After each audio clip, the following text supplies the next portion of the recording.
Plane દુર્ઘટનામાં નડિયાદના હિનાબેન પટેલનું મોત થયું છે। 6 તારીખની ટિકિટ કેન્સલ કરી 12 તારીખની કરાવી। 12 તારીખે પ્લેનમાં રવાના થયા અને કાર્ડ ભરખી ગયું છે।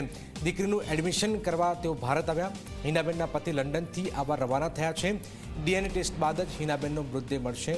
તો આપ જોઈને સૌથી વધારે આણંદના જે લોકો જે છે એમના મોત થયા છે। હિનાબેન પટેલ કે 6 તારીખની આપ જુઓ કે મોત જ્યારે તમારું લખ્યું છે તો એમનું ટિકિટ 6 તારીખની હતી કે એમને કેન્સલ કરાવી 12 તારીખે કરી અને તેમનું મોત થયું છે।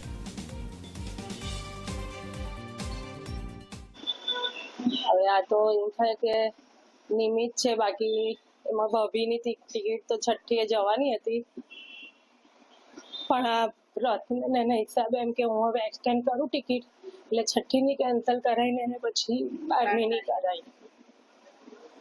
12મી તારીખે એમ કે છેલ્લો દિવસ એક્સટેન્ડ કરવાનો, એટલે કે છેલ્લે એક્સટેન્ડ કરાવીને કે છે હું જાઉં। એમની બેબી અહીંયા ભણવા માટે મૂકવા આવેલા, એટલે એડમિશન માટે આવેલા, અઠવાડિયા માટે જ આવેલા એ, તો પછી કેન્સલ કરાવીને બધું રહેવાય અને પૂજા થાય વટ સાવિત્રીની એમ કરીને એમને એક્સટેન્ડ કરાવી અને એમણે પછી 12મીની કરાવી।